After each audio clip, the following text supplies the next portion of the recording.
Welcome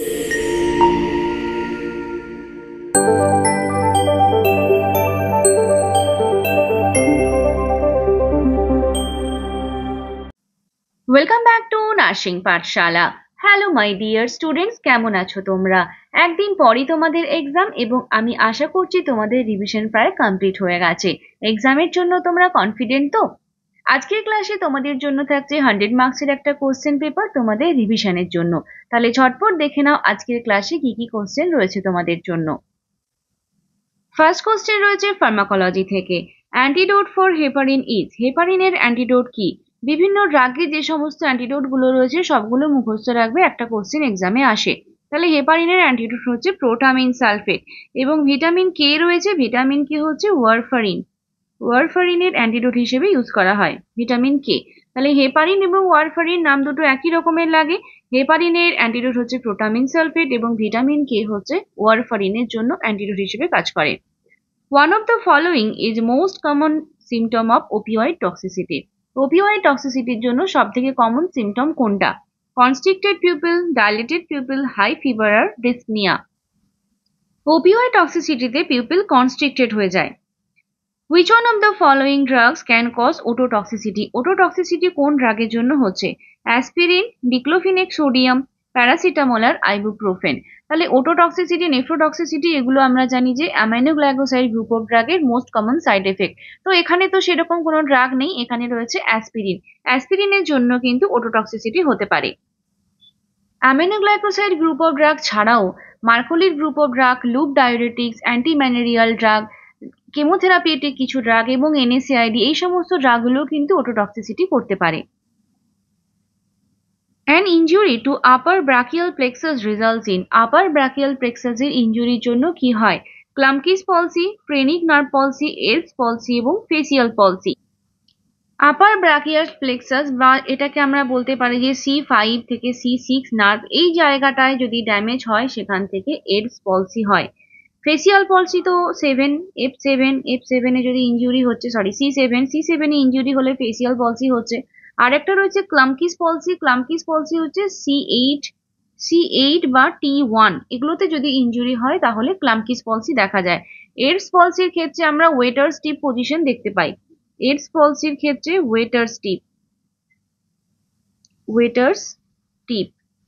waiter steep position, হাতটা বেঁকে যাচ্ছে, ওয়েটার স্টিপ পজিশন দেখা যায়। আর ক্লামকিস পলসিতে ক্ল হ্যান্ড দেখা যায়, এখানে ক্ল হ্যান্ড। মনে রাখবে। QRS complex occurs due to, QRS complex কেন হয়? Arterial depolarization, ventricular depolarization, conduction through AV nodes আর ventricular repolarization।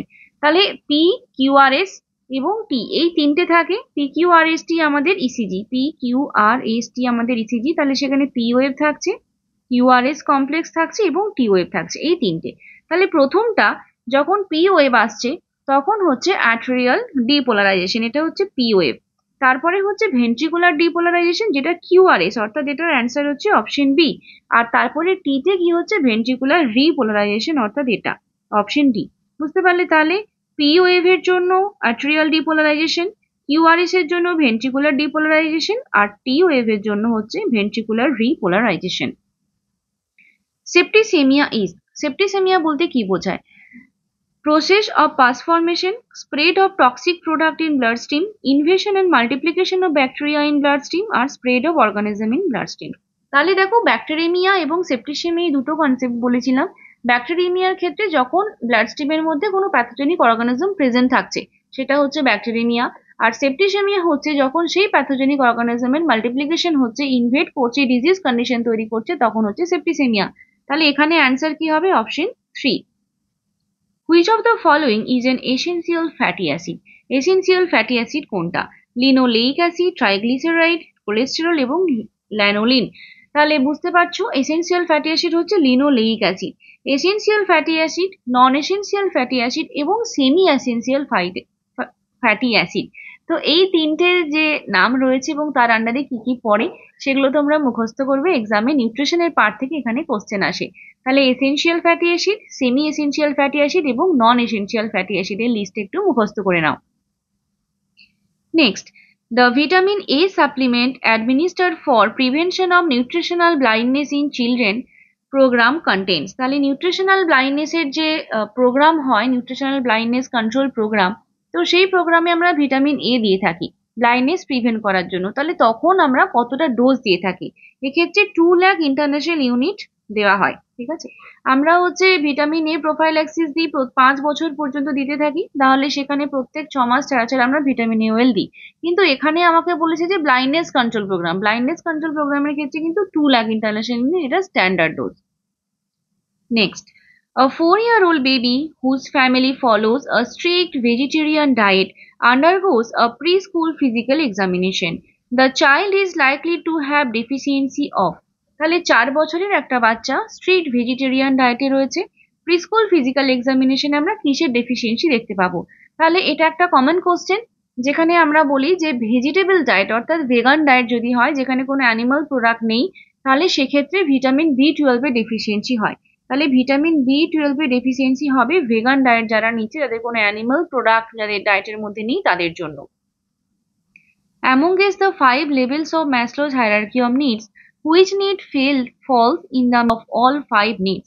তাহলে 5টা নিড রয়েছে আমাদের, যদি ট্রায়াঙ্গেল আমরা ড্র করি তাহলে এখানে আমাকে জানতে চাইছে যে মিডিলে কে থাকে, এই জায়গাটায় কে থাকে আমাকে জানতে চেয়েছে। তাহলে বেসিক থেকে যদি শুরু করো, এখানে থাকছে প্রথমে একটা ফিজিওলজিক্যাল নিড অর্থাৎ বেসিক নিডস গুলো, তারপরে কি থাকে, তারপরে থাকছে সেফটি অ্যান্ড সিকিউরিটি নিড, এখানটায় সেফটি অ্যান্ড সিকিউরিটি, তারপরে লাভ অ্যান্ড বিলঙ্গিংনেস, তারপরে থাকছে সেলফ এস্টিম এবং ওপরে থাকছে self actualisation.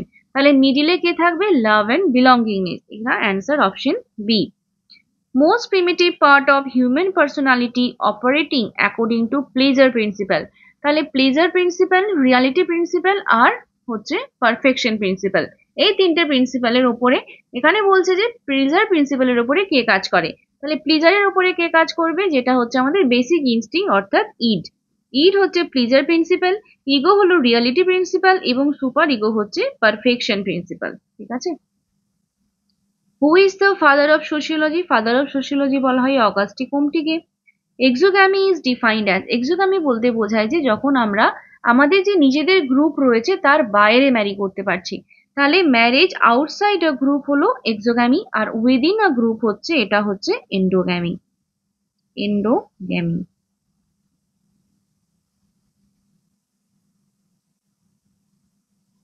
The type of family in which mother plays a dominant role in the family is, একটা টাইপ অফ ফ্যামিলি যেখানে মা main dominant role fill up করছে, matrilocal family, matriarchal family, patrilocal family আর patriarchal family. তাহলে যেখানে মা dominant role play করছে সেটা হচ্ছে ম্যাট্রিআর্কাল ফ্যামিলি, যেখানে বাবা মেন রোল প্লে করছে সেটা হচ্ছে প্যাট্রিআর্কাল ফ্যামিলি। যখন পুরো ফ্যামিলি মায়ের ব্লাড লাইনের সাথে মানে মায়ের রেসিডেন্সে গিয়ে থাকছে তখন সেটাকে ম্যাট্রিলোকাল বলি, আর যখন বাবার লোকেশন এসে থাকছে তখন সেটাকে প্যাট্রিলোকাল বলা হয়। Marriage of a man with his childless widow of his deceased brother is known as, এখানে বলা হচ্ছে ওয়ান টাইপ অফ ম্যারেজ রয়েছে যেখানে হাজবেন্ড বা ওয়াইফ যদি কারো ডেথ হয়ে যায় তখন সে তার বোন বা ভাইকে বিয়ে করছে, তাহলে যদি কারো ওয়াইফের ডেথ হয়ে যায় তাহলে সে ওয়াইফের বোন মানে শালী বিবাহ যেটাকে বলা হয় সেটা হচ্ছে।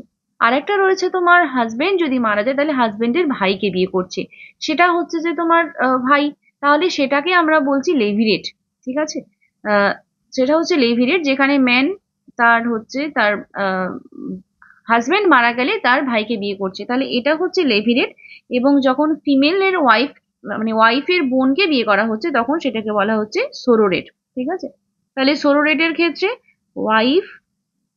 ওয়াইফ সিস্টার, ওয়াইফের সিস্টারকে ম্যারি করা হচ্ছে। ঠিক আছে, Which of the following statement is true about the characteristics of a culture? কালচারের ক্যারেক্টারিস্টিক সম্পর্কে কোনটা সত্যি? কালচার কিরকম? Culture is subjected to change, culture is non communicative, culture fulfils only social functions এবং culture is not acquired but inherited. আচ্ছা, এখানে দেখো কালচারের যে ক্যারেক্টারিস্টিক্স, কালচার বলতে আমরা কি বুঝি? কালচার বলতে একটা পুরো সোসাইটিকে বোঝায়, একটা পুরো ফ্যামিলিকে বোঝায়, একটা মানুষকে বোঝায়। কালচারের মধ্যে কি কি পড়ে? একটা মানুষের মেটেরিয়াল কালচার, নন মেটেরিয়াল কালচার, অর্থাৎ সে কিরকম ভাবে জামা কাপড় পরেছে সেটা যেরকম ভাবে একটা কালচার, এবং সে কিরকম ভাবে কথাবার্তা বলছে, সবার সাথে কিভাবে মিশছে সেটাও একটা ধরনের কালচার। তাহলে কালচার হচ্ছে যে মানুষ যেরকম, আমরা ধরো বিভিন্ন জায়গাতে যাচ্ছি, বিভিন্ন রকম মানুষের সাথে মিশছি, তাহলে অন্যদের কালচারগুলো আমরা দেখছি এবং সেখান থেকে কিছু অ্যাডাপ্ট করছি। তাহলে কালচার সবসময় চেঞ্জ হতে থাকছে, কালচারাল ডিফিউশন হচ্ছে, কালচার এক কালচারের সাথে অন্য কালচার মিশছে। তাহলে culture is subjected to change, এটা সাবজেক্টেড টু চেঞ্জ। কমিউনিকেটিভ নয়, এটা ভুল নয়। কালচার হচ্ছে কমিউনিকেটিভ, এবং কালচার সমস্ত রকম ফাংশন ফুলফিল করে, শুধুমাত্র সোশ্যাল ফাংশন নয়। আর culture is not acquired but inherited, এটা নয়। কালচার যেরকম ইনহেরিটেড বলতে ফ্যামিলি সূত্রে আমরা কিছু কালচার পেয়ে থাকি, যেমন যেই ফ্যামিলিতে একটা বাচ্চা বড় হচ্ছে, সে ছোটবেলা থেকে তার বাবা মা দাদু ঠাকুমাকে যেভাবে দেখে এসেছে সেইটার কালচার তার মধ্যে থাকে। এরপরে যখন সেই বাচ্চাটা স্কুলে যাচ্ছে সেখানে তার পিয়ার গ্রুপের থেকে কিছু কালচার শিখছে, যখন কলেজে যাচ্ছে সেখানে তার পিয়ার গ্রুপের থেকে কিছু শিখছে, এরপরে যখন কাজে যাচ্ছে তখন কলিগসের থেকে কিছু শিখছে, তাহলে সেটা ইনহেরিটেড যেরকম হবে সেটা অ্যাকওয়ার্ডও হবে। বেশ, which part of the eye is responsible for receiving light stimuli and transmitting visual information to the brain? তাহলে এখানে বলছে যে চোখের কোন পার্টটা লাইট স্টিমুলি গুলোকে রিসিভ করবে এবং ব্রেনে একটা ভিজুয়াল ইনফরমেশন ট্রান্সমিট করবে। রেটিনা রয়েছে, স্ক্লেরা রয়েছে, আইরিস রয়েছে এবং লেন্স রয়েছে। তাহলে যেটা লাইট স্টিমুলি রিসিভ করে এবং ভিশন ব্রেনে পাঠায়, নার্ভের কথা বলা হচ্ছে, তাহলে সেই জায়গাতে ভিজুয়াল ইনফরমেশন ব্রেন অব্দি পৌঁছচ্ছে, ট্রান্সমিট হচ্ছে, সেটা কার জন্য হবে? রেটিনার জন্য হবে। স্ক্লেরা বলতে আমরা কোনটা বুঝি? যেটা আমাদের চোখের সাদা পার্ট, সাদা পার্টটাকে আমাদের স্ক্লেরা বলা হয় এবং এটা আমাদের চোখকে প্রোটেক্ট করে, এটার কোনো লাইট সেন্সিটিভ ক্যাপাবিলিটিস নেই। আইরিস বলতে কোনটাকে বোঝায়? আইরিস হচ্ছে যে যেটা একটা কালার্ড পার্ট, যেখানে কতটা লাইট আমাদের চোখে পড়বে, কতটা লাইট আমাদের চোখে ঢুকবে সেটাকে কন্ট্রোল করছে, অর্থাৎ পিউপিলটাকে অ্যাডজাস্ট করছে যেই মতো করে আমাদের চোখে বেশি বা কম আলো জ্বলছে। যেমন যখন বেশি আলোর সামনে এসে আমাদের চোখটা ছোট হয়ে যায়, আবার যখন খুব কম আলো থাকে, ডিম লাইট থাকে, তখন আমরা বড় বড় চোখ করে দেখি। তাহলে এটা কে কন্ট্রোল করবে? এটা আইরিস কন্ট্রোল করবে, ঠিক আছে। আর একটা রয়েছে লেন্স। তো লেন্স কি করছে? লেন্স হচ্ছে যে ফোকাস করছে লাইটটাকে, যেরকম ভাবে ক্যামেরায় ফোকাস থাকে, ক্যামেরায় লেন্স থাকে, লেন্স দিয়ে আমরা ফোকাস করি, সেরকম ভাবে আমাদের চোখেও লেন্স থাকে যে রেটিনাতে লাইটটা ফোকাস করছে, এবং লাইটটা যখন রেটিনাতে ফোকাস করে পড়লো সেই জায়গা থেকে সেটা এবারে রিসিভ করছে এবং সেখান থেকে একটা ছবি আমাদের ব্রেনে যাচ্ছে অপটিক নার্ভের মাধ্যমে, ঠিক আছে। Which chemical present in the acromial tip of sperm facilitate the penetration of zona pellucida of ovum? তাহলে স্পার্মের কোন পার্টের কথা বলা হচ্ছে? স্পার্মের সামনে কোন পার্ট থাকে যেটা জোনা পেলিসুডাকে পেনিট্রেট করতে হেল্প করছে? তো এটা কি হবে? এটা হায়ালুরোনিডিস হবে। যখন একটা স্পার্ম ফিমেল জেনিটাল ট্র্যাক্টের মধ্যে প্রবেশ করে তারপরে সেটা ওভাম অব্দি যায়, এবং ওভামে যখন সে পেনিট্রেট করবে তখন তার মধ্যে কিছু অ্যাক্রোজোমাল চেঞ্জ হয়, স্পার্মের মধ্যে কিছু চেঞ্জ হয়, যেটাকে আমরা ক্যাপাসিটেশন বলি। তাহলে এই ক্যাপাসিটেশন হওয়ার পরে যখন একটা স্পার্ম একটা ওভামের মধ্যে ইনসার্ট হয়ে গেল, ভেতরে চলে গেল, তারপরে কিন্তু আর সেখানে কেউ আসতে পারে না, ঠিক আছে। তাহলে যেভাবে একটা স্পার্ম একটা ওভামের ওয়ালটাকে পেনিট্রেট করছে সেটাকে আমরা অ্যাক্রোজোমাল রিয়াকশন বলি, এবং এই যে যেটা হেল্প করছে এই কাজটা করার জন্য সেটা হচ্ছে hyaluronidase. Next, A cluster of polar flagella is called, polar flagella মানে ফ্ল্যাজেলাম গুলো কি রয়েছে? একটা সাইডে রয়েছে, ক্লাস্টার হিসেবে রয়েছে, তো তাকে আমরা কি বলবো? দেখো এইরকম ভাবে একটা যদি ব্যাকটেরিয়াকে আমরা ভাবি, তারপরে তার সাইডে কিছু ফ্ল্যাজেলা থাকে।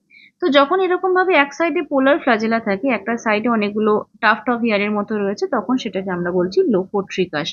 আর কি রয়েছে? এরকমই ভাবে ফ্ল্যাজেলা, যদি একটা সাইডে একটি এরকম ভাবে ফ্ল্যাজেলা থাকে তাহলে সেটাকে আমরা কি বলি? মোনোট্রিকাস। যদি এরকম দুটো সাইডে থাকে তখন তাকে বলছি অ্যাম্ফিট্রিকাস। আর যদি এই ফ্ল্যাজেলাগুলোই চারিদিকে থাকে, সমস্ত জায়গায় ছড়িয়ে থাকে, তখন সেটাকে আমরা বলছি পেরিট্রিকাস, ঠিক আছে। তাহলে একটি যদি থাকে তাহলে মোনোট্রিকাস, বোথ সাইডে থাকলে অ্যাম্ফিট্রিকাস, পুরোটা জুড়ে থাকলে সেটাকে পেরিট্রিকাস বলছি, আর একটা সাইডে যদি টাফট অফ হেয়ারের মতো থাকে তখন সেটাকে লোফোট্রিকাস বলে। তবে এই লোফোট্রিকাসের ক্ষেত্রে এরকম একটা সাইডে না থেকে দুটো সাইডেও থাকতে পারে, সেক্ষেত্রেও সেটাকে লোফোট্রিকাসই বলা হবে।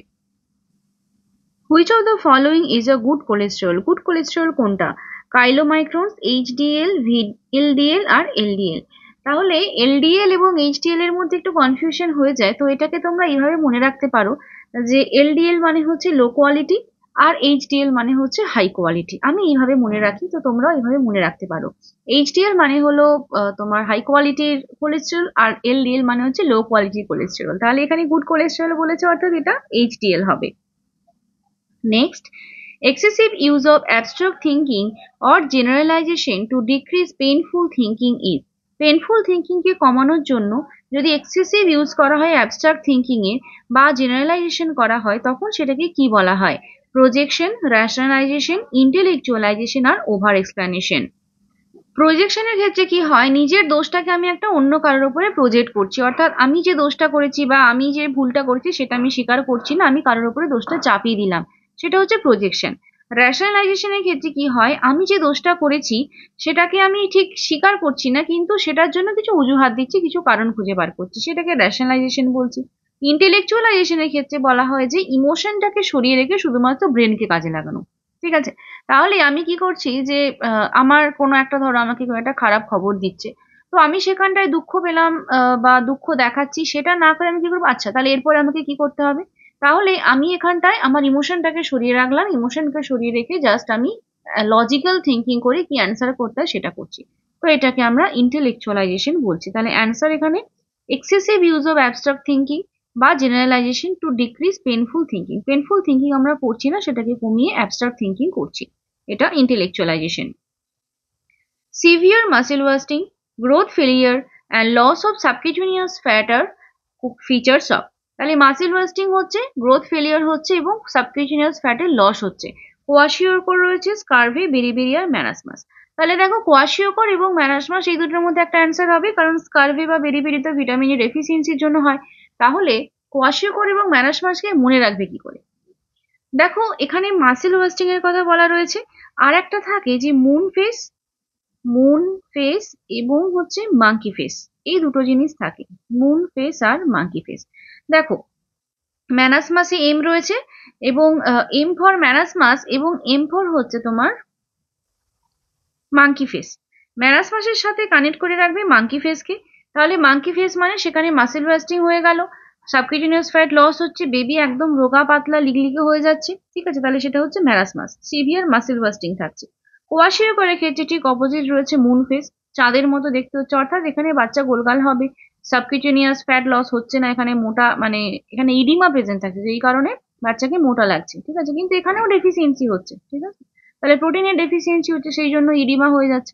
তো ইডিমা ডেভেলপ করছে বলে সেখানে বাচ্চাকে আমি গোল গোল দেখছি, তো সেটা আমার মুন ফেস। তাহলে মাঙ্কি ফেসটা মনে রাখবে, মুন ফেসটা তুমি ভুলে যাবে, মাঙ্কি ফেসটা মনে রাখবে এবং মাঙ্কি ফেসের সাথে ম্যারাসমাসকে কানেক্ট করে মনে রাখবে। ঠিক আছে, next, a patient comes to primary healthcare center with signs of clotting problem. A community health nurse suspects the deficiency of, তাহলে ক্লটিং প্রবলেম রয়েছে, ক্লটিং প্রবলেমের সাইন যদি দেখি তাহলে কিসের ডেফিসিয়েন্সি আছে বুঝবো, ভিটামিন কে ডেফিসিয়েন্সি হবে, এক কথায় ভিটামিন কে হচ্ছে ক্লটিং ফ্যাক্টর হিসেবে কাজ করে। Type of personality in which individual feels helplessness, hopelessness and always blaming themselves. তাহলে হোপলেস, হেল্পলেস এবং যেটা তোমার ওর্থলেসনেস, এটা হচ্ছে ডিপ্রেশনের সাইন, তাই তো? তাহলে ডিপ্রেশনের সাইনে আমরা এগুলো দেখতে পাই, কিন্তু এখানে অপশনে তো ডিপ্রেশন নেই। সাইক্লোথাইমিক রয়েছে, হাইপোম্যানিক রয়েছে, মেলানকোলিক রয়েছে আর প্যারানয়েড রয়েছে। তাহলে সাইক্লোথাইমিয়া মানে যেখানে সাইক্লিক প্যাটার্নে হাইপোম্যানিয়া আর ডিপ্রেশন এগুলো গোল গোল করে ঘুরছে, তো সেটাকে সাইক্লোথাইমিক বলছি। হাইপোম্যানিক মানে যেটা নর্মাল ম্যানিয়া হয় তার থেকে একটু কম হচ্ছে হাইপোম্যানিয়া। মেলানকোলিক বলতে কি বোঝায়? মেলানকোলিক হচ্ছে ওয়ান টাইপ অফ ডিপ্রেশন বলতে পারি আমরা, যেখানে এই হোপলেসনেস, হেল্পলেসনেস এরকম ফিল করছে, তাহলে অ্যান্সার এটা মেলানকোলিক হবে। আর প্যারানয়েড মানে হচ্ছে একটা সন্দেহ, সবসময় একটা মনের মধ্যে সন্দেহ হচ্ছে যে কেউ আমাকে ক্ষতি করতে চাইছে, কেউ আমাকে বোধহয় ক্ষতি করে দেবে, এটা হচ্ছে তোমার paranoid.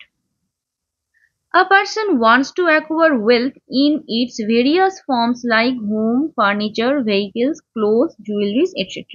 These type of needs or drives comes under. তাহলে একজন মানুষ কি করছে, ওয়েলথ অ্যাকোয়ার করতে চাইছে, বাড়ি করতে চাইছে, ফার্নিচার, ভেহিকেল, ক্লোথ এগুলো চাইছে। তাহলে এই টাইপ অফ নিডটা কিসের আন্ডারে পড়ে? মোটিভের কথা বলা রয়েছে, যেখানে ফিজিওলজিক্যাল, সোশ্যাল, পার্সোনাল এই তিন রকমের মোটিভের কথা বলা হচ্ছে। ফিজিওলজিক্যাল মোটিভের মধ্যে কি পড়ে, যেগুলো আমাদের বেসিক নিডস, যেমন hunger motive, thirst motive, respiration, rest and sleep, elimination, এগুলো সমস্ত ফিজিওলজিক্যাল বা প্রাইমারি মোটিভস এর মধ্যে পড়ে। সোশ্যাল বা সেকেন্ডারি মোটিভস এর মধ্যে কি পড়ে, একটা স্টেটাসের প্রতি চাহিদা, একটা পাওয়ারের প্রতি চাহিদা, সোশ্যাল অ্যাপ্রুভাল, সবাই আমাকে ভালো বলবে, সবাই আমাকে একটা রেকগনিশন দেবে, সেটা হচ্ছে সোশ্যাল মোটিভ। পার্সোনাল মোটিভের মধ্যে পড়ে যেমন কিছু আমি ভালো কাজ করতে চাইছি, আমার কিছু অ্যাসপিরেশন রয়েছে, আমার কিছু হ্যাবিটস রয়েছে, কিছু ইন্টারেস্ট, এগুলো সমস্ত পার্সোনাল। আর আনকনসাস এর মধ্যে যদি কোনো রিপ্রেসড কিছু ডিজায়ার থেকে থাকে, উইশ থাকে, সেগুলো আনকনসাস মোটিভ। তাহলে এখানে দেখো আমি কি চাইছি, ফার্নিচার, হোম, ভেহিকেলস, ক্লোথস, এগুলো তো বেসিক নিড নয়। তাহলে এটা কি ফিজিওলজিক্যাল এর মধ্যে পড়বে? ফিজিওলজিক্যাল এর মধ্যে পড়বে না। তাহলে এটা আমি কিসের জন্য করতে চাইছি? যাতে আমার একটা স্টেটাস হয়, যাতে আমার একটা পাওয়ার হয় সোসাইটিতে, যাতে আমি একটা অ্যাপ্রুভাল পাই। তাহলে এটা কিরকম মোটিভ হচ্ছে? এটা সোশ্যাল বা সেকেন্ডারি মোটিভ হচ্ছে। তাহলে এটা সোশ্যাল মোটিভ।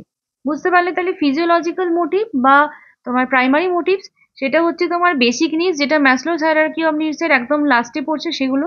আর পার্সোনাল মোটিভের মধ্যে যদি নিজেকে আমি ইমপ্রুভ করতে চাইছি, নিজে থেকে আমার কিছু কিউরিয়াসিটি রয়েছে, ফিয়ার রয়েছে, কিছু অ্যাচিভমেন্ট করতে চাইছি, এগুলো সমস্ত পার্সোনাল মোটিভের মধ্যে পড়বে। বেশ, নেক্সট কি রয়েছে? when the drug is introduced in the bone marrow the route is called। বোন ম্যারোতে যদি কোনো ড্রাগ দেওয়া হয় তখন সেটা কি রুট বলা হচ্ছে? ইন্ট্রাপেরিটোনিয়াল, ইন্ট্রাথিকাল, ইন্ট্রামিডুলারি আর ইন্ট্রাআর্টেরিয়াল। তাহলে ইন্ট্রাপেরিটোনিয়াল মানে হচ্ছে পেরিটোনিয়াল ক্যাভিটিতে আমি কিছু দিচ্ছি, আর ইন্ট্রাআর্টেরিয়াল মানে আমি আর্টারির মধ্যে কিছু দিচ্ছি। কনফিউশন হবে কোথায়? ইন্ট্রাথিকালে গিয়ে এবং ইন্ট্রামিডুলারিতে গিয়ে। তাহলে ইন্ট্রাথিকাল বলতে আমরা কি বুঝবো? ইন্ট্রাথিকাল মানে হচ্ছে যখন আমরা কোনো ড্রাগ সাব অ্যারাকনয়েড স্পেসে দিচ্ছি, যেখানে সিএসএফ এর সাথে ডিরেক্টলি চলে যাচ্ছে, সেটা হচ্ছে ইন্ট্রাথিকাল। আর ইন্ট্রামিডুলারি বা ইন্ট্রা অসিয়াসও বলা হয়। ইন্ট্রামিডুলারিকে ইন্ট্রা অসিয়াস, ইন্ট্রা অসিয়াস। তো ইন্ট্রা অসিয়াস মানে যেখানে আমরা মেডুলার মধ্যে দিচ্ছি, মেডুলা মানে হচ্ছে বোন ম্যারো ক্যাভিটি, তো সেটা হচ্ছে ইন্ট্রামিডুলারি। আর অসিয়াস মানে সেটা একটা বোনের মধ্যেই দিচ্ছি, সেজন্য এটা অসিয়াস হচ্ছে। তাহলে এখানে অ্যান্সার বোন ম্যারোর মানে ইন্ট্রামিডুলারি হবে। বুঝতে পারলে? বেশ, the process of encoding, storage and retrieving information is known as. কোনো একটা ইনফরমেশন যখন আমাদের কাছে আসে তখন সেটাকে আমরা আগে এনকোড করি, তারপরে স্টোর করি এবং তারপরে সেখান থেকে আবার রিট্রাইভ করি। এটাকে আমাদের কি বলা হয়? এটাকে মেমোরি বলা হয়। অর্থাৎ স্টোর করে রাখছি যখন আমরা কোনো কিছু মুখস্থ করছি। তাহলে একটা ফরম্যাটে মুখস্থ করলাম, ব্রেনে স্টোর হলো, তারপরে সেটাকে আমরা আবার রিট্রাইভ করার জন্য মনে করতে থাকি, তো সেটা রিট্রাইভ হলো। এটা হলো আমাদের মেমোরির একটা process. Which type of burn is painless? কোন টাইপ অফ বার্ন পেনলেস হয়? First degree, second degree, third degree. তাহলে ফার্স্ট ডিগ্রি পেন হচ্ছে যেটা সুপারফিশিয়াল পেন হচ্ছে, সেটা তো অবশ্যই পেনফুল, ফার্স্ট ডিগ্রি এবং second degree painful. Third degree হচ্ছে যে একদম চ্যারেড টাইপের বার্ন হয়ে যায়, মানে সাদা হয়ে ছাইয়ের মতো হয়ে যাচ্ছে, তো সেই জায়গাটায় ওটা একদম পেনলেস হয়ে যায়, কারণ ওখানে নার্ভ ইনজিওর হয়ে যাচ্ছে। নার্ভ ইনজিওর হয়ে গেলে তাহলে আর পেনের সেন্সেশনটা থাকছে না। তাহলে এটা থার্ড ডিগ্রি হবে। An opening of surgical wound edges is call. Surgical উন্ডের যদি সাইডটা ওপেন হয়ে যায় তখন তাকে কি বলবো? Wound evisceration, wound rupture, wound approximation আর উন্ড ডেহিসেন্স। তাহলে যখন উন্ডের সাইডগুলো ওপেন হয়ে যাচ্ছে, মানে এরকম একটা উন্ড ধর এখানে সুচার করা ছিল, এটা কি হলো? এরকম ভাবে ওপেন হয়ে গেল, এটাকে আমরা বলবো উন্ড ডেহিসেন্স। এবং এই যে ওপেনিং রয়েছে, এখান থেকে যদি ভেতরের কোনো অর্গান বাইরের দিকে বেরিয়ে আসছে, তখন সেটাকে আমরা বলছি উন্ড এভিসকারেশন। ঠিক আছে? Active transport of substance from blood into the nephron is called. Blood থেকে নেফ্রনে যখন ট্রান্সপোর্ট হচ্ছে কোনো সাবস্টেন্সে, তখন ওটাকে কি বলা হয়? Filtration, tubular secretion, tubular reabsorption আর অসমোসিস। অসমোসিসটাকে তুমি বাদ দিতে পারো। আমাদের ইউরিনের যে ফর্মেশন হয় সেটা তিনটে প্রসেস রয়েছে। প্রথমে রয়েছে ফিল্ট্রেশন, যেখানে গ্লোমেরুলার ফিল্ট্রেট তৈরি হচ্ছে, তারপরে রয়েছে টিউবিউলার রিঅ্যাবজর্পশন এবং লাস্টে রয়েছে টিউবিউলার সিক্রেশন। টিউবিউলার রিঅ্যাবজর্পশনে কি হয়? যখন ফিল্ট্রেশন হচ্ছে তখন কিছু এক্সট্রা অ্যামাউন্ট অফ মানে এক্সট্রা অ্যামাউন্টের কিছু জিনিস আমাদের এই গ্লোমেরুলার ফিল্ট্রেটের মধ্যে চলে আসছে, যেগুলো সমস্ত যদি শরীর থেকে বেরিয়ে যায় তাহলে আমাদের শরীরে কিছুই থাকবে না। তাহলে সেই জিনিসগুলো যখন আমাদের নেফ্রনের মধ্যে যাচ্ছে, প্রক্সিমাল কনভলিউটেড টিউবিউলে যাচ্ছে, তো পিসিটিতে গিয়ে ওই সমস্ত আইটেমস গুলো আবার রিঅ্যাবজর্ব হয়ে যাচ্ছে আমাদের বডিতে। ঠিক আছে? তাহলে রিঅ্যাবজর্পশন হয়ে যাচ্ছে, বেশিরভাগ মোস্ট অফ দ্য ওয়াটার বা সোডিয়াম এই জিনিসগুলো প্রক্সিমাল কনভলিউটেড টিউবিউলে গিয়ে রিঅ্যাবজর্ব হয়ে যাচ্ছে। এরপরে লুপ অফ হেনলি রয়েছে, ডিসিটি রয়েছে। তারপরে যখন কালেক্টিং ডাক্টে যাচ্ছে, ডিসিটি থেকে কালেক্টিং ডাক্টে যখন যাচ্ছে, সেই জায়গাতে আমাদের বডিতে এমন কিছু কিছু জিনিস রয়েছে যেগুলো আমার প্রয়োজন নেই বডিতে, সেগুলো আমাকে বার করে দিতে হবে ইউরিনের মাধ্যমে। তো সেই জিনিসগুলো কি হচ্ছে? আবার ব্লাড থেকে ওই ফিল্ট্রেটের মধ্যে ঢুকে আসছে, অর্থাৎ তোমার কালেক্টিং টিউবের মধ্যে আবার চলে আসছে। এটা যেহেতু টিউবিউলের মধ্যে বাইরে থেকে ভেতরে আসছে, সেজন্য এটাকে টিউবিউলার সিক্রেশনস বলছি, অর্থাৎ টিউবিউলে কিছু সিক্রেশন হচ্ছে যেটা বাইরে থেকে টিউবিউলের মধ্যে আসছে। বুঝতে পারলে? তাহলে প্রথমে আমরা যেটা করলাম, টিউবিউল থেকে বাইরে বার করলাম, যেটাকে আমরা বললাম টিউবিউলার রিঅ্যাবজর্পশন। আবার তারপরে আমরা করলাম টিউবিউলের মধ্যে ব্লাড থেকে কিছুটা নিলাম, সেটাকে আমরা বলছি টিউবিউলার সিক্রেশন, মনে থাকবে। তাহলে যখন ব্লাড থেকে নেফ্রনে আসছে সেটাকে আমরা টিউবিউলার সিক্রেশন বলছি। Drugs used to relieve pain are termed as, pain relieve করার জন্য যে সমস্ত ড্রাগ দেওয়া হয় তাদেরকে আমরা অ্যান্টিপাইরেটিক্স বলি। সরি, অ্যান্টিপাইরেটিক্স হচ্ছে যেগুলোকে আমরা ফিভারের জন্য দিয়ে থাকি। ফিভার কমানোর জন্য যেটা দিই সেটা অ্যান্টিপাইরেটিক্স। কোনো কোনো ডিজিজের কোনো অ্যান্টিবায়োটিক যখন দিচ্ছি, সরি, কোনো একটা ড্রাগ তার যখন টক্সিসিটি হয়ে যাচ্ছে, তো সেই টক্সিসিটি প্রিভেন্ট করার জন্য আমরা যেটা দিই সেটাকে আমরা বলছি অ্যান্টিডোট। পেন রিলিফের জন্য আমরা দিচ্ছি অ্যানালজেসিক্স। আর অ্যানাস্থেটিক হচ্ছে যে সমস্ত ড্রাগ আমাদের অ্যানাস্থেশিয়া তৈরি করছে বা অজ্ঞান করতে হেল্প করছে, ঠিক আছে, সেটাকে আমরা অ্যানাস্থেটিক্স বলছি। Which of the following is a method of killing microorganism with দিয়ার স্পোর্স, তাহলে স্পোরকে যখন কিল করতে হয় সেটার জন্য শুধুমাত্র রয়েছে স্টেরিলাইজেশন। ডিসইনফেকশনে শুধুমাত্র অর্গানিজমকে আমরা কিল করতে পারি, কিন্তু স্পোরের কোনো কিলিং হচ্ছে না। The phenomena in society in which people move up and down and vice versa on social scale is known as, যেখানে পিপল আপ ডাউনে মুভ করতে পারে সেটাকে আমরা মোবিলিটি বলি, সোশ্যাল মোবিলিটি। এবং সোশ্যাল মোবিলিটি আমরা কিসে দেখতে পাই? ক্লাসের ক্ষেত্রে দেখতে পাই।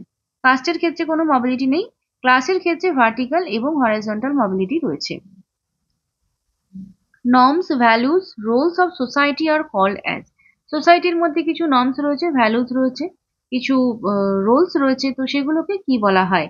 Economic institution, social institution, religious institution আর এডুকেশনাল ইনস্টিটিউশন। তো এটা অ্যাজ ইউজুয়াল এটা সোশ্যাল হবে, সোসাইটির কথা হচ্ছে মানে এটা সোশ্যালই হবে, অন্য কিছু হবে না। Which among the following is not one of the characteristics of a society, কোনটা সোসাইটির ক্যারেক্টারিস্টিক্স এর মধ্যে পড়ে না? কনফ্লিক্ট, ইন্টারডিপেন্ডেন্স, ডিফারেন্সেস আর লাইকলেস। সোসাইটি ক্যারেক্টারিস্টিক্স এর মধ্যে একটা কনফ্লিক্ট পড়ে, যেখানে আমরা কোনো একটা জিনিস নিয়ে ডিসএগ্রিমেন্ট হচ্ছে, পাওয়ার হতে পারে, ইন্টারেস্ট হতে পারে, যেখানে আমরা মানে একই রকম হতে পারছি না, কি একটা কনফ্লিক্ট আসছে। কনফ্লিক্ট, ইন্টারডিপেন্ডেন্স মানে একে অন্যের উপর আমরা নির্ভর করছি। ডিফারেন্সেস অর্থাৎ যেখানে সোসাইটিতে সবার মধ্যে মানে একই রকমও থাকবে, কিছু ডিফারেন্সেসও থাকবে, ঠিক আছে। আর লাইকলেস বলতে কি বোঝায়?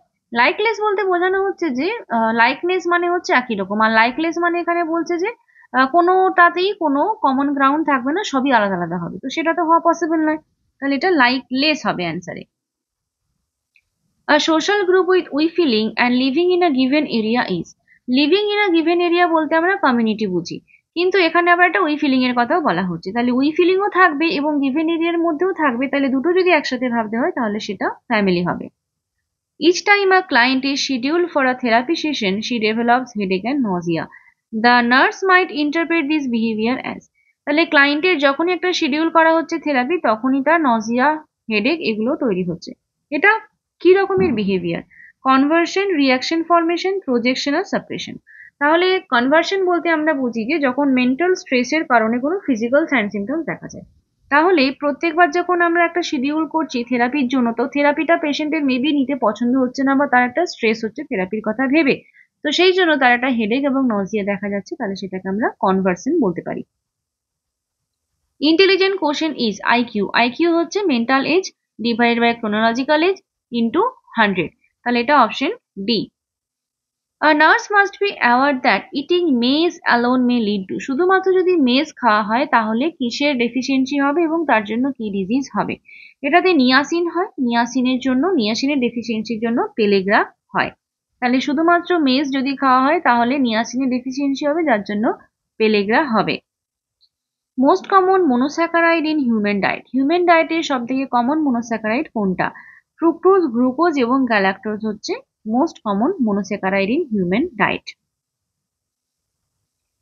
Which of the following is a cyanotic heart disease, cyanotic heart disease কোনটা? এএসডি রয়েছে, টিওএফ রয়েছে, পিডিএ রয়েছে আর ভেন্ট্রিকুলার সেপ্টাল ডিফেক্ট রয়েছে। তাহলে সাইনোটিক হার্ট ডিজিজের মধ্যে টেট্রালজি অফ ফ্যালাট পড়ে, tetralogy of Fallot very very important topic এক্সামের জন্য, অনেক কোশ্চেন আসে টিওএফ থেকে, তোমরা পড়ে নিও। এক্সপ্যান্ডেড ফর্ম অফ ইউনিসেফ, ইউনিসেফের এক্সপ্যান্ডেড ফর্ম কি? United Nations International Children Emergency Fund, এটা হচ্ছে ইউনিসেফের full form. All of the following symptoms can be observed in nephrotic syndrome except, nephrotic সিন্ড্রোমের সমস্ত সিন্ড্রোম দেখা যায় কিন্তু একটা দেখা যায় না, কোনটা দেখা যায় না? নেফ্রোটিক সিন্ড্রোমের মধ্যে আমরা পাবো হাইপোঅ্যালবুমিনিয়া পাবো এবং একটা হোল বডি সোয়েলিং হয়, মানে ইডিমা হয়, যেটাকে এখানে অ্যানাসার্কা বলা হচ্ছে। কিন্তু হাইড্রোসেফালাস এটার মধ্যে পড়ে না, তাহলে হাইড্রোসেফালাস এটা হবে না। All of the following reflexes are temporary reflexes except blinking reflex, rooting reflex, Moro reflex আর ডলসাই রিফ্লেক্স। তাহলে টেম্পোরারি রিফ্লেক্সের মধ্যে কোনটা পড়ছে না? টেম্পোরারি রিফ্লেক্স নয় কোনটা, মানে যেই রিফ্লেক্সটা সবসময় থেকে যায়। তাহলে ব্লিঙ্কিং রিফ্লেক্স যেটা রয়েছে, অর্থাৎ চোখ বন্ধ করে নেওয়া, ব্লিঙ্ক করা, আইতে ব্লিঙ্ক করা, এটা একটা কনস্ট্যান্ট রিফ্লেক্স এবং থ্রু আউট লাইফ থাকে। 3 Cs observed in tracheoesophageal fistula include all of the following except tracheoesophageal fistula বা TEF এর মধ্যে 3C দেখা যায়, যার মধ্যে কাফিং, চোকিং এবং সাইনোসিস পড়ে। সিরোসিস এটার মধ্যে পড়ে না। Temporary paralysis of 7th cranial nerve that causes paralysis only of the affected side of face occurs in। তাহলে 7th cranial nerve, প্রথমের দিকে একটা কোশ্চেন ছিল, সেখানে বললাম C7 যদি প্যারালাইসিস হয় তাহলে ফেসিয়াল প্যারালাইসিস হয়। তো ফেসিয়াল প্যারালাইসিসে একটা সাইড প্যারালাইসিস হয়ে যায়, যেটাকে আমরা বেলস পলসি বলি।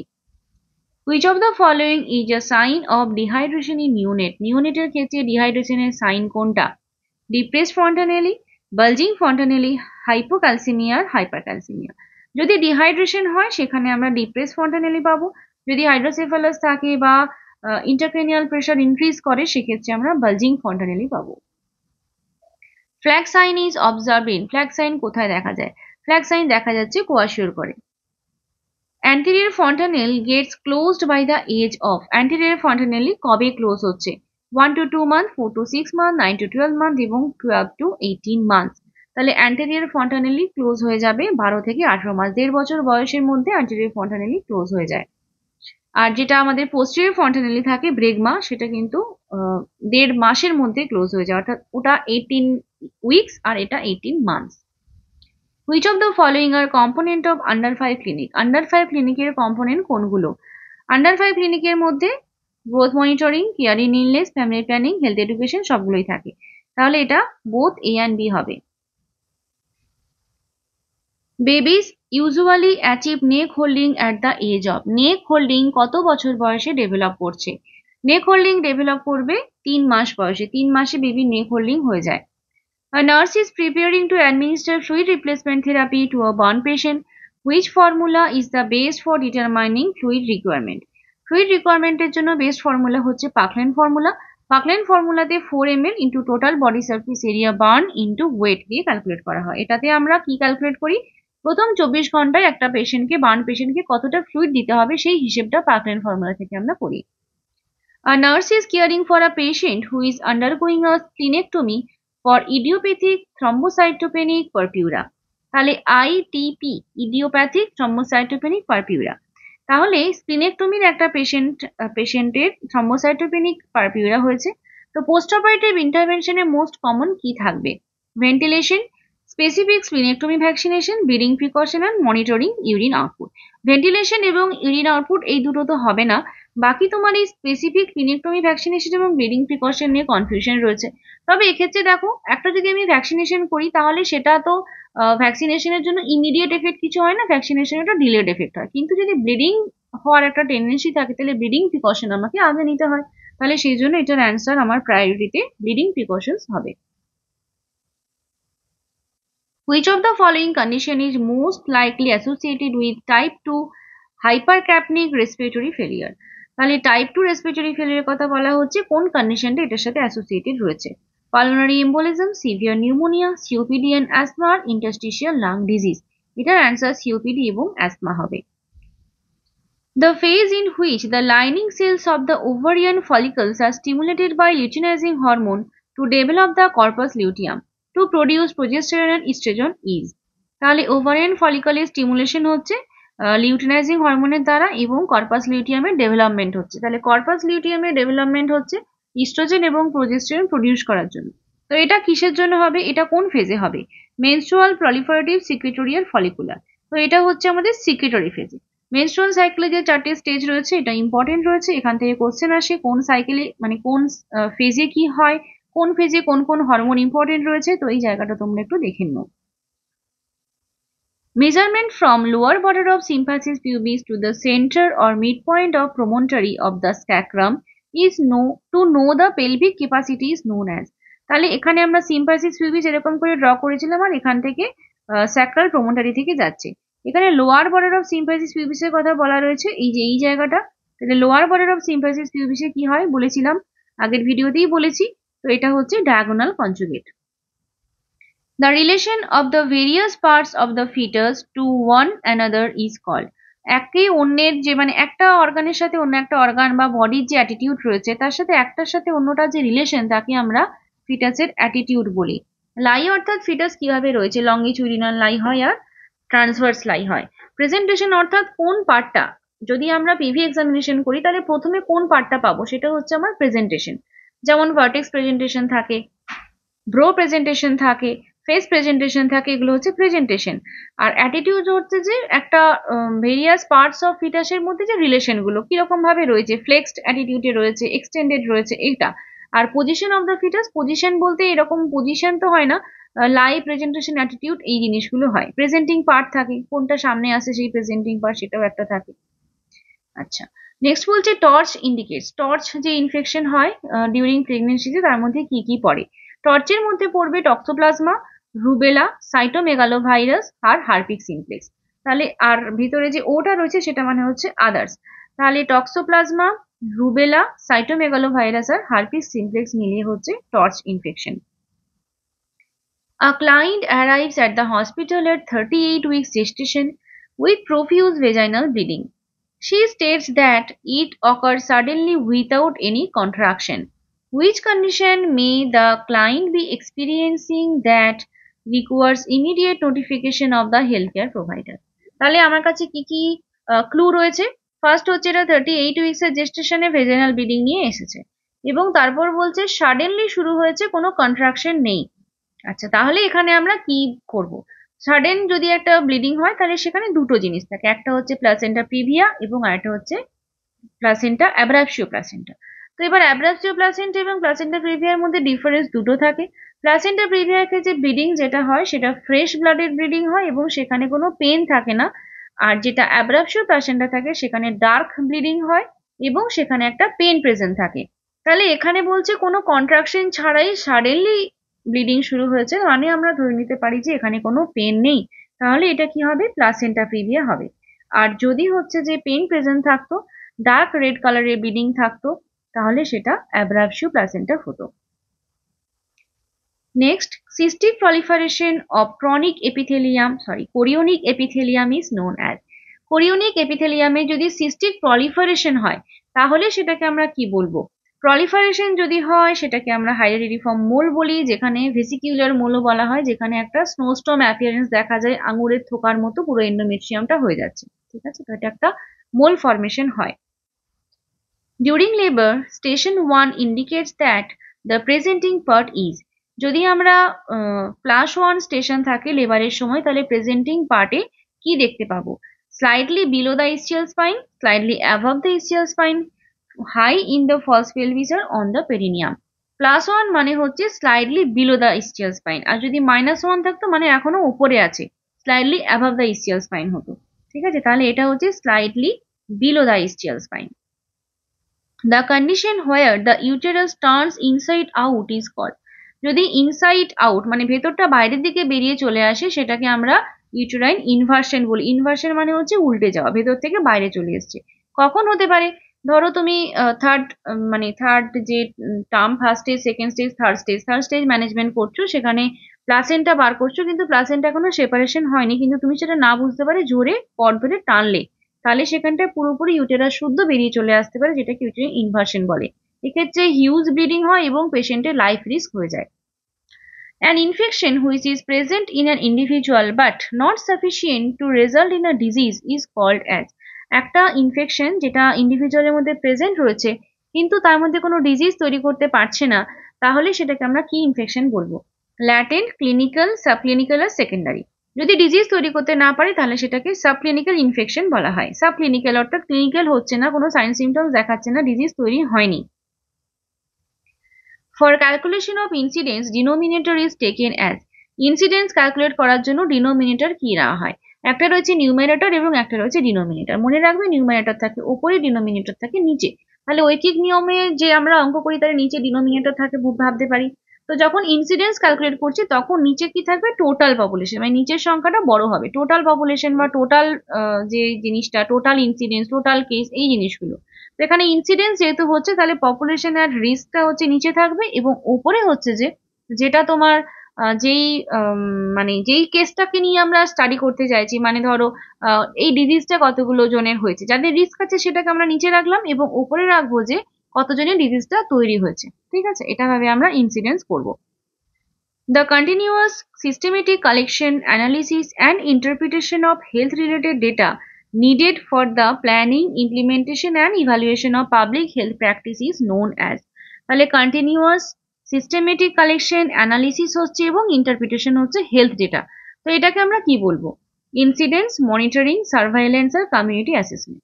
তাহলে ইনসিডেন্স মানে হচ্ছে যে এই আগেরটা যেটা বললাম সেটা ইনসিডেন্স ছিল, তাহলে এটা তো ইনসিডেন্স নয়। মনিটরিং এর মাধ্যমে আমরা মনিটর করছি, দেখছি।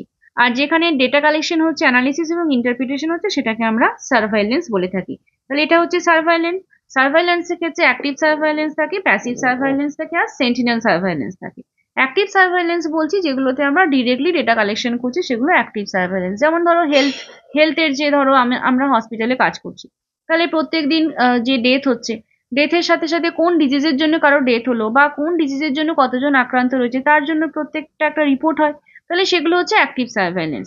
প্যাসিভ সার্ভেইলেন্স হবে যখন এটা ছাড়া অন্য কোনো জায়গা থেকে আমরা ডেটা কালেকশন করব, মানে হেলথের যে আমরা নর্মাল যে ডেটা কালেকশন করছি, ডেটা এন্ট্রি করছি, সেটা নয়, অন্য কোনো জায়গা থেকে বা ধরো কোনো সাব সেন্টারে সেখানে আশেপাশে কিছু হয়েছে সেখান থেকে আমরা ডেটা কালেকশন করছি, করে আমরা একটা বড় জায়গাতে পুট করছি, তাহলে সেগুলো হচ্ছে তোমার প্যাসিভ সার্ভেইলেন্স, যেগুলো অন্য কোনো জায়গা থেকে আমরা ইনফরমেশন পাচ্ছি, ডিরেক্টলি রিলেটেড নয়।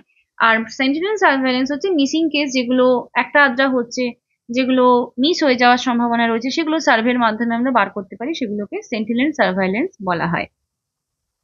Most heat sensitive vaccine is, heat sensitive vaccine কে সব থেকে বেশি তাপে নষ্ট হয়ে যাবে কে, যে সব থেকে ঠান্ডায় থাকতে পছন্দ করে, তাহলে -20°C হচ্ছে ওপিভি। ঠিক আছে। Chicken pox rashes first appear in which body part, chicken পক্সের যে র্যাশ হয় সেটা প্রথম কোন জায়গাতে হয়, ট্রাঙ্ক অ্যান্ড ফেসে।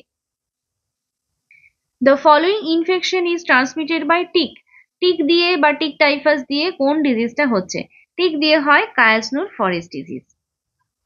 Which of the following statement is most appropriate for সাইকোসিস, সাইকোসিসের জন্য কোন স্টেটমেন্টটা অ্যাপ্রোপ্রিয়েট হচ্ছে, the person has suffered memory loss, person suffers from extreme sleeplessness, viral infection of the brain, the person has not distinguish imagination from reality.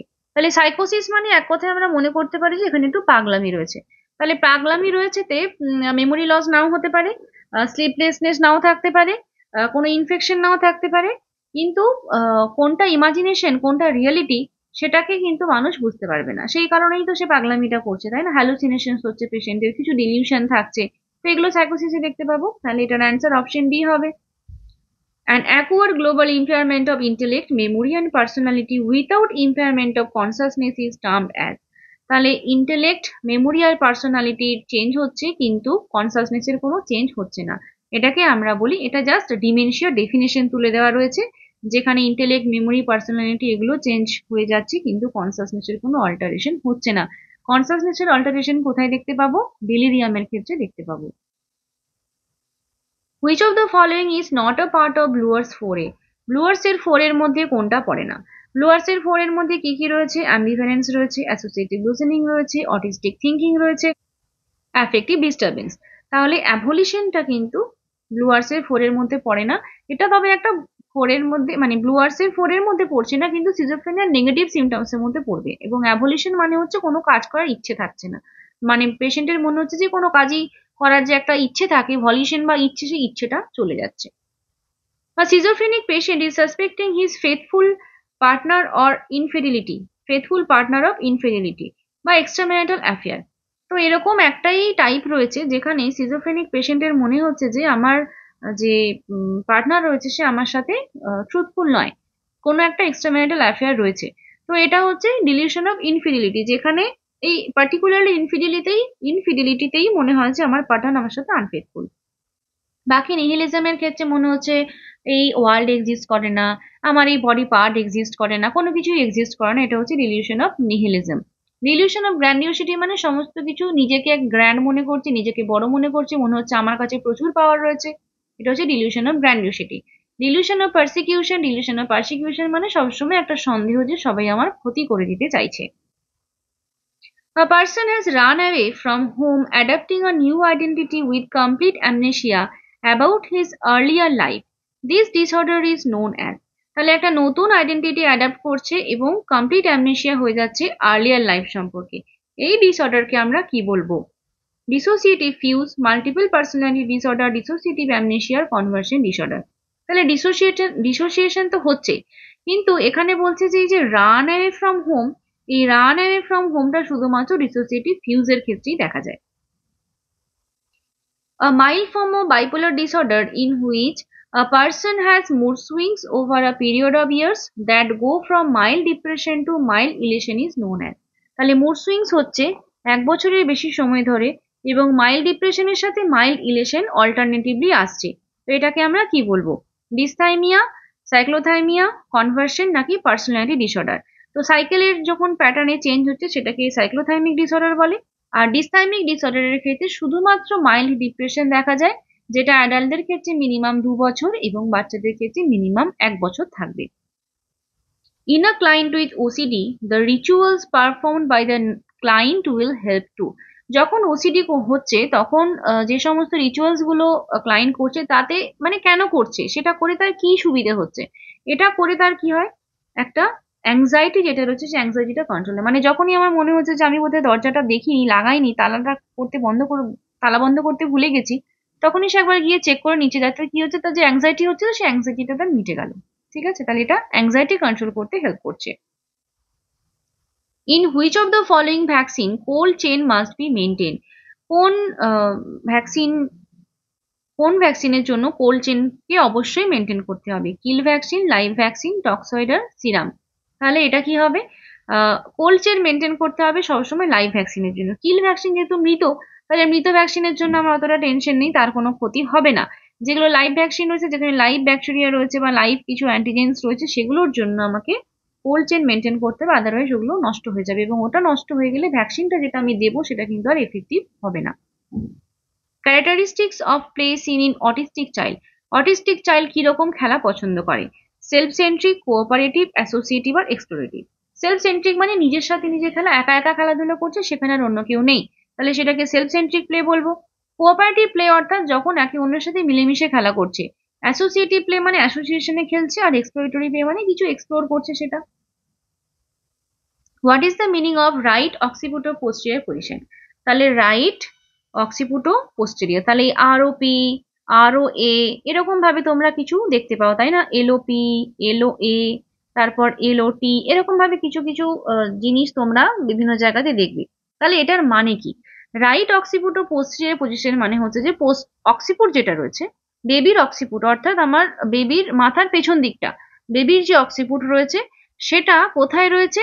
Right সাইডে লেগে রয়েছে এবং এই রাইট সাইডের পোস্টেরিয়র পার্টে, মানে পেলভিসের পোস্টেরিয়র পার্টে, রাইট সাইডের পোস্টেরিয়র পার্টে এই অক্সিপুটটা লেগে রয়েছে। ঠিক আছে, তাহলে এখানে অ্যান্সার কি হবে? Occiput is situated over the right sacroiliac joint একটা অপশন রয়েছে, রাইট পেকটিনিয়াল লাইন রয়েছে। যেহেতু পোস্টেরিয়র পজিশন বলছে তাহলে এটা রাইট স্যাক্রোইলিয়াক জয়েন্টের কাছে থাকবে। ঠিক আছে, রাইট স্যাক্রোইলিয়াক জয়েন্টের কাছে থাকবে। Three important clinical features of pre-eclampsia are। pre-eclampsia 3টে important clinical feature কোনটা? তাহলে pre-eclampsiaতে বিপি বেশি হয়, তাহলে হাইপারটেনশন থাকবে, হাইপারটেনশনের সাথে প্রোটিনিউরিয়া হয় এবং প্রোটিনিউরিয়া হওয়ার জন্য ইডিমা ডেভেলপ করে। তাহলে হাইপারটেনশন, ইডিমা এবং প্রোটিনিউরিয়া এই 3টে pre-eclampsiaর ক্ষেত্রে আমরা দেখতে পাবো।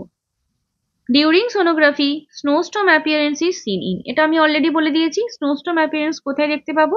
হাইয়ারিডিফর্ম মোলের ক্ষেত্রে দেখতে পাবো। The distance between the midpoint on the sacral promontory to the lower border of symphysis pubis is known as। আচ্ছা, একই জিনিস মানে একই কোশ্চেন হয়ে গেছে একবার। তাহলে মিড পয়েন্ট অফ স্যাক্রাল প্রমোটারি থেকে lower border of symphysis pubis বলছে, তাহলে লোয়ার বর্ডার হলে সেটা ডায়াগোনাল কনজুগেট হবে। The process by which the cervical muscle fibers are pulled downwards the lower uterine segment and mixed with its fiber is known as। Cervical muscle ফাইবারের কথা বলা হচ্ছে, যেটাকে নিচের দিকে পুল করছে। তো এটা পুল করা হচ্ছে এবং ফাইবারের সাথে মিক্স হয়ে যাচ্ছে। তাহলে সার্ভিক্স নর্মালি কিরকম, সার্ভিক্সের যে ওপেনিং সেটা তো যখন লেবার শুরু হচ্ছে তখন নর্মালি সার্ভিক্স পুরোপুরি ক্লোজ থাকে। এরপরে বলছে যে এটা যখন ডাইলেট হতে থাকবে এটা আস্তে আস্তে বড় হতে থাকছে এবং মিক্স উইথ ইস ফাইবার্স, মানে এটা একদম মানে এটা পুরোটাই মাসেল ছিল এবং এটা ডাইলেট হতে হতে এরকম একদম থিন হয়ে গেছে, একদম রিং এর মতো হয়ে গেছে এবং পুরো ফাইবারের সাথে মিশে গেছে। তো এটাকে আমরা কি বলি, সার্ভাইকাল ইফেসমেন্ট বলি না, যে ডাইলেটেড এন্ড ইফেস্ট। তাহলে ইফেস্ট মানে এই যে ওয়ালটা আছে যেটা আস্তে আস্তে আস্তে আস্তে সরু হতে থাকছে, ডাইলেটেশন মানে বড় হচ্ছে এবং ইফেসমেন্ট মানে আস্তে আস্তে সেটা রিং এর মতো ফরমেশন হয়ে যাচ্ছে। তাহলে এটাকে আমরা ইফেসমেন্ট বলবো। If the engaging diameter of the fetal skull is occipitofrontal, then the presentation will be, যদি এনগেজিং ডায়ামিটারে অক্সিপুটোফ্রন্টাল থাকে, অক্সিপুটোফ্রন্টাল মানে এরকম যদি একটা ফিটাল হেড হয়, এটা যদি সামনের দিক হয় তাহলে অক্সিপুট পেছনে, ফ্রন্টাল হচ্ছে সামনে, এরকম এনগেজিং ডায়ামিটারটা অক্সিপুটোফ্রন্টাল। তাহলে এখানটায় ছবিটা দেখে এবার বলো যে তোমার প্রেজেন্টেশনটা কিরকম হবে। তাহলে অক্সিপুট এবং ফ্রন্টাল যদি প্রেজেন্টেশন হয় তাহলে সেখানটায় প্রথমে ব্রাও দিয়ে ঢুকবে বাচ্চাটা, ঠিক আছে, স্কালের ব্রাও পোর্শনটা সামনের দিকে আসবে, এটা তাহলে ব্রাও হবে। যদি ভার্টেক্স হতে হয় তাহলে কিভাবে ঢুকবে, তাহলে সাব অক্সিপুট ও ব্রেগমাটিক হতে পারে, তাহলে অক্সিপুটের নিচ এবং ব্রেগমা এটার সাথে যখন ম্যাচ করবে তখন সেটা ভার্টেক্স হবে। আর যদি ফেস প্রেজেন্টেশন হয়, ফেস প্রেজেন্টেশনের ক্ষেত্রে সাবমেন্টো ব্রেগমাটিক, ফেসের ক্ষেত্রে সাবমেন্টো ব্রেগমাটিক, ব্রেগমাটিক। ভার্টেক্সের ক্ষেত্রে কি বললাম, সাব অক্সিপুটো ব্রেগমাটিক, ব্রেগমাটিক। আর পোডালিকের ক্ষেত্রে কি হবে, পোডালিকের ক্ষেত্রে তো বাটাক্স থাকবে। Next, in cephalic presentation the maximum intensity of fetal heart sound can be heard। তাহলে cephalic presentation এর ক্ষেত্রে ম্যাক্সিমাম হার্ট সাউন্ড আমরা কতটা শুনতে পাবো, cephalic presentation এ maximum heart sound can be heard, কোথায় কোথায় ম্যাক্সিমাম শোনা যাবে, below the umbilicus, above the umbilicus, around the umbilicus আর অল। তাহলে যদি সেফালিক প্রেজেন্টেশন হয় অর্থাৎ মাথা রয়েছে নিচের দিকে, সেক্ষেত্রে আমরা আম্বিলিকাসের আশেপাশে পাবো। এবার আম্বিলিকাসের বিরোধে পাবো না, অ্যাভাবে পাবো না, অ্যারাউন্ডে পাবো। তাহলে এরকম যদি আমি একটা অ্যাবডোমেনকে কল্পনা করি যেখানে ফিটালের হেড, সেফালিক প্রেজেন্টেশন মানে হেড এনগেজ হচ্ছে, তাহলে আম্বিলিকাস এখানে রয়েছে, তাহলে তার হার্টের পজিশনটা এরকম জায়গাতে থাকবে, তাহলে বিলো দা আম্বিলিকাস আমরা পাবো, কারণ নিচের দিকের পায়ের পোর্শনটা তো উপর দিকে উঠে যাচ্ছে অ্যাবভ দা আম্বিলিকাসে, তাহলে এটা বিলো দা আম্বিলিকাস হবে। Management of true PPH is, PPH true PPH এর ম্যানেজমেন্ট কি, massage the uterus, injection methergine by IV, by manual compression আর অল। তাহলে সবগুলোই করতে হবে, পিপিএইচ যদি হয়, পোস্টপার্টাম হেমারেজ যদি হয় তাহলে সবগুলোই করতে হবে। Type of abruptio placenta in which blood collects in between the membranes and decidua and does not come out through the vagina is called as, type of abruptio placenta যেখানে blood collect হয়ে যাচ্ছে মেমব্রেনের মধ্যে এবং ডিসিডুয়ার মধ্যে কিন্তু বাইরে বেরিয়ে আসছে না, তাহলে বাইরে না বেরিয়ে এলে সেটাকে আমরা বলছি কনসিল্ড টাইপ, যদি বাইরে বেরিয়ে আসে তাহলে সেটাকে আমরা বলছি রিভিলড টাইপ, আর যদি কিছুটা ভেতরে আছে কিছুটা বাইরে বেরিয়ে আসে তাহলে সেটা মিক্স টাইপ হবে। Mr. Prashant, 45 years old male, has urine output of more than 4 liters per day. After examination, diabetes insipidus is diagnosed. It is occurs due to, তাহলে 45 years এর ওল্ড মেলের ইউরিন আউটপুট 4 লিটারের বেশি হচ্ছে, তাহলে diabetes insipidus হয়েছে, তাহলে কেন হচ্ছে ডায়াবেটিস ইনসিপিডাস, ডায়াবেটিস ইনসিপিডাসের ক্ষেত্রে এডিএইচ মানে এডিএইচ অ্যান্টি ডায়াবেটিক হরমোনের প্রবলেম হয়, তাহলে সেটা বেশি হয়ে যায় নাকি কম হয়ে যায়। অ্যান্টি ডাইউরেটিক ইউরিন মানে হরমোন মানে হচ্ছে অ্যান্টি ডাইউরেসিস করছে, অর্থাৎ ডাইউরেসিস হতে বারণ করছে, বাধা দিচ্ছে, অর্থাৎ যে ইউরিনের যে প্রোডাকশন সেটা কম করবে, ইউরিন প্রডিউস হবে না বা ইউরিনের কম প্রোডাকশন হবে। তাহলে যদি এডিএইচ হরমোনটাই কমে যায় তাহলে ইউরিন বেশি বেশি প্রোডাকশন হবে, তাহলে ডেফিসিয়েন্সি অফ এডিএইচ যদি হয় তাহলে সেটা তোমার ডায়াবেটিস ইনসিপিডাস ডিজিজ হবে। হাইপার সিক্রেশন অফ এডিএইচ বা এসআইএডিএইচ একটা কন্ডিশন রয়েছে, symptoms of inappropriate diuretic hormone, সেটাও একটা কন্ডিশন থাকে। In assessing the nature of the stool of a client who has cystic fibrosis, what would the nurse expect to see? তাহলে cystic ফাইব্রোসিসের যদি একটা patient হয় তাহলে সেখানে আমরা কি রকমের স্টুল দেখতে পাবো, ক্লে কালার, স্টেটোরিয়া, ডার্ক ব্রাউন আর ব্লাড টিঞ্জড। ব্লাড টিঞ্জড বা ডার্ক ব্রাউন এগুলো হচ্ছে তোমার জিআই ব্লিডিং যদি থাকে, ক্লে কালারের ক্ষেত্রে যখন জন্ডিস হচ্ছে তখন ক্লে কালারের স্টুল থাকে, স্টিটোরিয়া হচ্ছে তোমার ফ্যাটি ডায়রিয়া বলা যেতে পারে যেটা সিস্টিক ফাইব্রোসিসের ক্ষেত্রে হয়। তাহলে সিস্টিক ফাইব্রোসিস থাকলে স্টেটোরিয়া স্টুল দেখা যাবে। If a patient develops anaphylactic reaction to an IV medication, which of the following should be the immediate response of a nurse? যদি অ্যানাফাইলেটিক রিয়াকশন হয় কোনো আইভি মেডিকেশনে, তাহলে ইমিডিয়েট রেসপন্স নার্সের কি হবে? Emergency help, medication administration immediately stop করতে হবে, epinephrine ion দিতে হবে, আর সিপিআর দিতে হবে। তাহলে প্রথমেই আমাকে কি করতে হবে? মেডিকেশনটাকে বন্ধ করতে হবে, তারপরে আমি ইনজেকশন দেবো, মানে অ্যান্টিডোট দেবো, কিন্তু আগে আমাকে ইনজেকশনটা বন্ধ করতে হবে।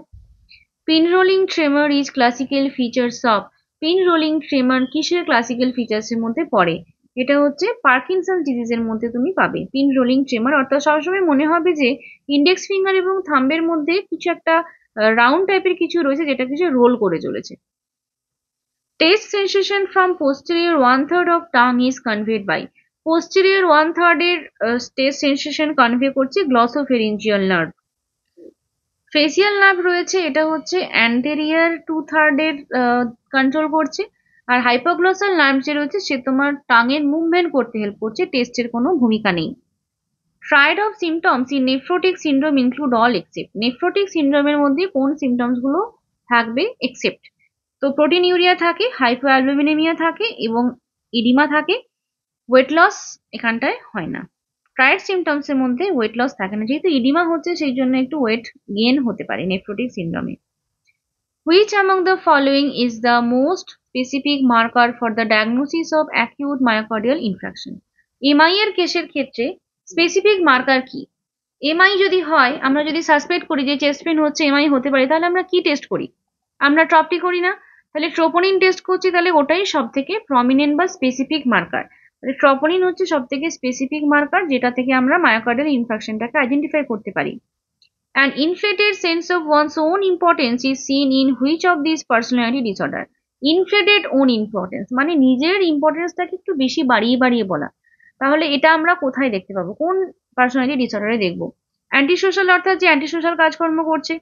সিজয়েড পার্সোনালিটি রয়েছে, বর্ডার লাইন রয়েছে, নার্সিসিস্টিক। নার্সিসিস্টিকের ক্ষেত্রে কি হবে? যেটা স্বার্থপর মানুষ হয় এবং নিজেকেই সবসময় ইম্পর্টেন্ট মনে করছে, নিজেই সব, মানে আমিই সব, আমার বাইরে আর আমার আমার কারো কথা ভাবার সময় নেই, ভাবার কথা প্রয়োজনও নেই। ঠিক আছে, তো সেটা narcissistic. The nurse is caring for a patient being treated for alcoholism, অ্যালকোহলিজমের ট্রিটমেন্ট করছে একজন নার্স। তো before initiating therapy with disulfiram, disulfiram therapy দেওয়া হচ্ছে। Nurse teaches the patient that he must read labels carefully on which of the following products. তাহলে যদি ডাইসালফিরাম দেওয়া হয়, তাহলে আমরা কোন জিনিসটা, কোনো একটা প্রোডাক্ট ইউজ করার আগে কিসের লেবেল পড়ার কথা ভালো করে বলা হচ্ছে। তাহলে কার্বোনেটেড বেভারেজ রয়েছে, আফটার শেভ লোশন, টুথপেস্ট আর চিজ। তাহলে অ্যালকোহল কনজাম্পশন যদি করা হয় ডিউরিং ডাইসালফিরাম, তাহলে ডাইসালফিরাম ইথানল রিয়াকশন হয় এবং তার ফলে অনেক সিরিয়াস কিছু সাইন সিমটমস পেশেন্টের মধ্যে দেখতে পাওয়া যায়, যেগুলো পেশেন্টের একদমই ফেভারেবল নয়। তো সেই জন্য ডাইসালফিরাম থেরাপি চলাকালীন পেশেন্টকে বলা হয় যে অ্যালকোহল কনজাম্পশন যেন কোনোভাবেই না হয়। তো সেটা মাইল্ড অ্যামাউন্ট অফ অ্যালকোহল, যেটা আফটার শেভ লোশনে থাকতে পারে, বা অন্য কোনো মানে কোনো একটা বেভারেজের মধ্যে হালকা হয়তো অ্যালকোহল রয়েছে, সেই জিনিসগুলো তার জন্য অসুবিধার সৃষ্টি করবে। তাহলে এটা আফটার শেভ লোশনটা দেখে নিতে হবে সেখানে অ্যালকোহল রয়েছে কিনা। Catatonic behavior in schizophrenia is characterized by which of the following? Catatonic schizophrenia তে আমরা কি দেখতে পাবো? Resisting attempts to be moved, maintaining rigid mobile postures, decrease in reactivity to the environment.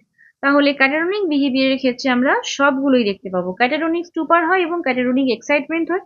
এক্সাইটমেন্টের থেকে স্টুপারটা বেশি দেখা যায়, যেখানে ওই mutism, rigidity, posturing, waxy flexibility, mannerism এগুলো সমস্ত দেখা যায়। The psychotic persons invent new words, psychotic person নতুন নতুন ওয়ার্ড তৈরি করছে, that are meaningless to others but have symbolic meaning to psychotic person. তার যেগুলো অন্যদের কাছে মিনিংলেস কিন্তু তার নিজের কাছে মিনিং রয়েছে। তো এগুলোকে আমরা কি বলবো? Associative looseness, neologism, clang association আর ওয়ার্ড স্যালাড। তাহলে নিওলজিজম মানে হচ্ছে নতুন নতুন ওয়ার্ড তৈরি করা, যেগুলো অন্যদের কাছে মিনিংলেস হতে পারে, কিন্তু তার কাছে তার নতুন শব্দ সৃষ্টি করা মানে তার নিশ্চয়ই কোনো মানে রয়েছে। ঠিক আছে। Mental health act was passed in which year? Mental health act কবে পাস হয়েছিল? এটা হয়েছিল 1987-এ। The act of purging or purification or elimination of complex emotion by bringing it to consciousness and affording to expression is. তাহলে একটা emotional মানে একটা ইমোশনকে, complex ইমোশনকে বাইরে আনা হচ্ছে অ্যাক্ট অফ পার্জিং। তো এই ডেফিনেশনটা তুলে দেয় কোশ্চেন, এটা ক্যাথারসিসের ডেফিনেশন, যেখানে আনকনসিয়াস থেকে কোনো একটা ইমোশন বা কোনো একটা মেমোরি যেটা তার এখন সাইকোটিক প্রবলেম সৃষ্টি করছে সেটাকে বাইরে আনা হচ্ছে বা কনসাসে আনা হচ্ছে। তো এটাকেই অ্যাক্ট অফ পার্জিং বা পিউরিফিকেশন বলা হচ্ছে, এটা catharsis. The neurotransmitter believed to be associated with bipolar disorder is bipolar disorder এর সাথে associated neurotransmitter কি রয়েছে? গাবা, নরএপিনেফ্রিন, সেরোটোনিন আর অ্যাসিটাইলকোলিন। তাহলে এটা হচ্ছে norepinephrine. Norepinephrine norepinephrine norepinephrine bipolar ডিসঅর্ডারের সাথে অ্যাসোসিয়েটেড। আচ্ছা, তোমার অ্যাসিটাইলকোলিন রয়েছে যেটা তোমার অ্যালঝেইমার্স ডিজিজ, আর সেরোটোনিন রয়েছে ডিপ্রেশনের জন্য। এই ছিল আজকের 100 মার্কসের কোশ্চেন। থ্যাংক ইউ সবাইকে পুরো ভিডিওটা দেখার জন্য। কোশ্চেন গুলো কেমন লাগলো, কোনো কোশ্চেন অ্যান্সার তোমাদের ভুল মনে হলো কিনা বা কোনো কোশ্চেনে কনফিউশন আছে কিনা তোমরা কমেন্ট করে জানাতে পারো। ভিডিও ভালো লাগলে লাইক, কমেন্ট ও শেয়ার করো। যদি চ্যানেলে নতুন হয়ে থাকো তাহলে চ্যানেলটিকে সাবস্ক্রাইব করতে ভুলো না। থ্যাংক ইউ সবাইকে, বাই বাই।